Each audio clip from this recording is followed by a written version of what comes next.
Excellent. Thank you for the kind introduction. I have a PowerPoint, and while we're getting that set up, I just want to thank the Academy and all of the individuals who put in so much work to get this conference off the ground, and for thinking that my work is important enough to be highlighted here. So I'm very excited to share today. So if you were here last year, you remember that I talked specifically about hotels as well. But I talked more about the things that I wanted hotels to do, the changes that I wanted them to make. So this year I thought it would be important to take a step backward and ask the question, how did this become a problem in hotels, and specifically in hotels in the United States? So to begin, hotels play an essential economic and social role in the 21st century. There are 165,000 of them operating worldwide, representing 15.5 million rooms, millions of employees, many of them from low-income families, and more than $3 trillion in revenue since 2008. In 2014, U.S. hotels alone reported combined earnings of $176.7 billion. The same year, Wyndham announced it had officially opened its 7,000th property, and Intercontinental added its 700,000th room. But all is not well.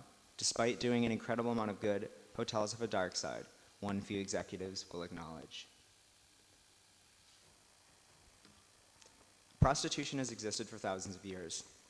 A fully accepted part of ancient Roman life, buying sex was permitted, or at the very least tolerated in Europe, until the early 16th century, when a growing association between prostitutes and the plague, along with renewed religious opposition, sparked dramatic reform. Brothels and red light districts suffered immensely as European governments cracked down on the sex trade. While prostitution survived as a social reality, it lost its institutionalized status in many countries and retreated to the shadows, where it remained until recovering centuries later. Today, selling sex is legal throughout Western Europe, though it is only regulated in a couple of places: Germany, the Netherlands, Switzerland, and Austria. The United States followed a similar path.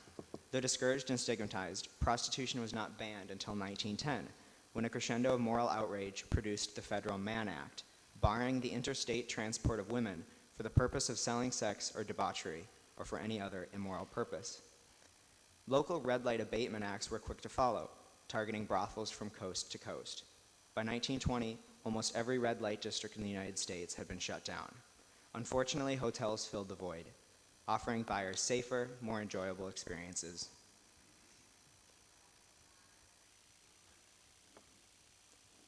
Prostitution is not the only issue hotels need to confront. While some people think buying sex is harmless, only a very small number of prostitutes, primarily white privileged women, legitimately choose to sell their bodies. In all other cases, the trade is synonymous with commercial sexual exploitation. Thus, as prostitution has made its way into hotels, so too has sex trafficking. According to U.S. law, sex trafficking occurs when a commercial sex act is induced by force, fraud, or coercion, or in which the person induced to perform such act has not attained 18 years of age. The crime prevalence in American hotels is shocking.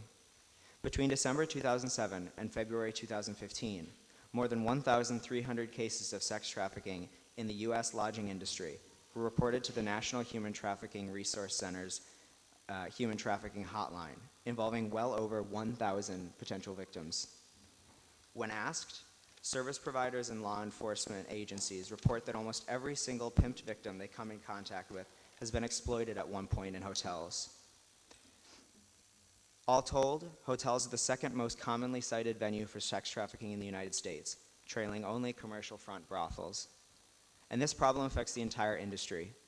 In total, at least 7 of the world's 10 largest hotel groups have been connected to one or more sex trafficking or prostitution-related arrests since late 2012. Nevertheless, American hotels are not awash in illicit sex, nor do they want to be. The numbers suggest a big, rather than endemic, problem. Prostitution and trafficking cases involving the lodging industry should therefore be met with calls for collaboration, rather than shaming. Of course, if an owner knows his or her property is being used by pimps and refuses to act, nonviolent coercion is justified. While some companies are better than others, in 2013, for example, Carlson received the Presidential Award for extraordinary efforts to combat trafficking in persons. U.S. hotels have a long way to go. and it is incumbent on activists to work with, not against them. Naming names is only useful insofar as it brings reluctant stakeholders to the table. Consumers are similarly responsible for encouraging good behavior by actively supporting ethical brands. In this image, you can see a heat map of the number of human trafficking cases as a whole reported in the United States. As you see, most of them are concentrated in California, the West Coast, and Texas. And a number of those certainly are sex trafficking cases in hotels. Although most abolitionists acknowledge the lodging industry's connection to sex trafficking, they often forget its links to forced labor. Just look at this picture. What do you see? I see pillows, bed sheets, curtains, and bathrobes, all, or at least some of which, were likely produced in low-cost Asian factories. The fact is, large hotel brands purchase millions of dollars worth of high-risk goods every year. Wyndham, for example, bought more than 1 million pillows in 2012. In doing so, they perpetuate an increasingly complicated system of exploitation built to benefit Western corporations at the expense of foreign labor. Yet for all the criticism H&M, Zara, Forever 21, and Walmart have justifiably received since Rana Plaza's deadly 2013 collapse, no one has ever scrutinized hotels. And the problem does not stop at America's shores. From December 2007 to February 2015, 294 potential cases of labor trafficking in the United States lodging industry were reported to the NHTRC, of which 32% involved contract fraud.